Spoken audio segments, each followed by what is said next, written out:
They dressed a corpse in the finest robes the church could offer. They sat it on a throne. They asked it questions. And when the corpse didn't answer, they found it guilty. This happened in the Vatican in 897. And by the end of this, you'll understand why the most powerful institution on earth needed to put a rotting body on trial. See, Pope Formosus had been dead for 9 months. 9 months of decomposition. 9 months of flesh separating from bone in a tomb under St. Peter's Basilica. And Pope Stephen VI, his successor, decided that wasn't punishment enough. So they dug him up. If you're watching this, you already know something's broken about how power works. Hit subscribe, because we're about to show you the pattern underneath every political show trial in history, and it started with a corpse that couldn't defend itself. Here's what happened. January 897, Rome. Stephen orders Formosus exhumed. They pull the body from its tomb, and here's where it gets functionally insane. They don't just drag it to court, they dress it. Full papal vestments.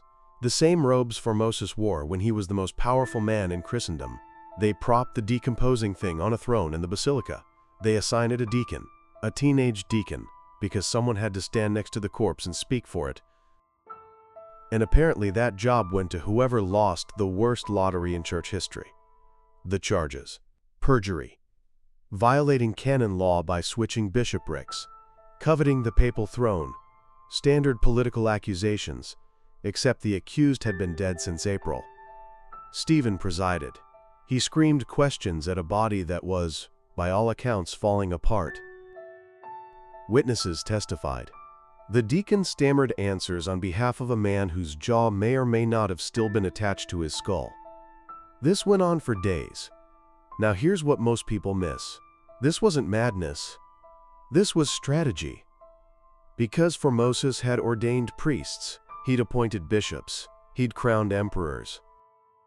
And if those acts were legitimate, then the entire power structure Stephen inherited was legitimate. But if Formosus was never really pope, if his papacy could be erased retroactively, then every alliance he made, every enemy he created, every political move he orchestrated, all of it could be undone. You don't put a corpse on trial because you're crazy. You do it because you need the theater. You need witnesses. You need the performance of justice to make the erasure feel official. The verdict was inevitable. Guilty on all charges. But here's where the absurdity becomes horror. They didn't just strip Formosus of his titles. They stripped him. The papal robes came off the body right there in the basilica. Then they cut off the 3 fingers of his right hand, the blessing fingers, the ones he used to perform sacraments, to ordain priests, to crown kings. Those fingers had to go, because if they stayed attached, the blessings might still count. They dragged what was left through the streets of Rome. Crowds watched. Some cheered.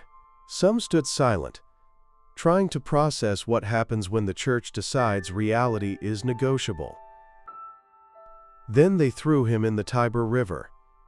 A monk fished the body out days later, gave it a quiet burial. Probably thought that was the end. It wasn't. Because 8 months after the trial, Stephen VI was overthrown. The same political factions that hated Formosus now hated Stephen for desecrating him. They threw Stephen in prison. Then they strangled him. And here's the part that reveals the whole pattern. The next pope, Romanus, reinstated Formosus, declared the trial invalid, gave him back his papal legitimacy. Then Romanus died after 4 months. His successor reversed the reversal. Formosus was guilty again. Then that pope died. Next one made Formosus innocent. This went on for years. A dead man's guilt or innocence kept changing based on who held power. His body kept getting dug up, reburied, condemned, pardoned, condemned again. Because that's the function. That's what show trials do. They're not about the accused. They're about making the crowd believe that whatever you're about to do was always justified. You put the enemy on display, living or dead, and you perform the ritual of judgment so thoroughly that people forget it was a performance.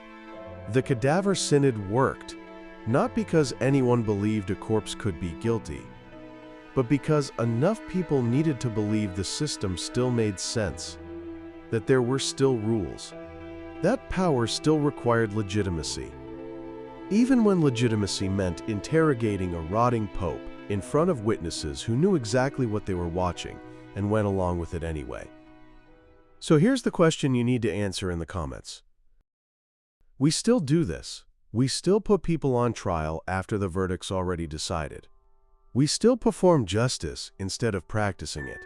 The only difference is the bodies aren't literal anymore. When did you first notice the trial was just theater? Let me know below and subscribe, because this pattern doesn't stop in 897.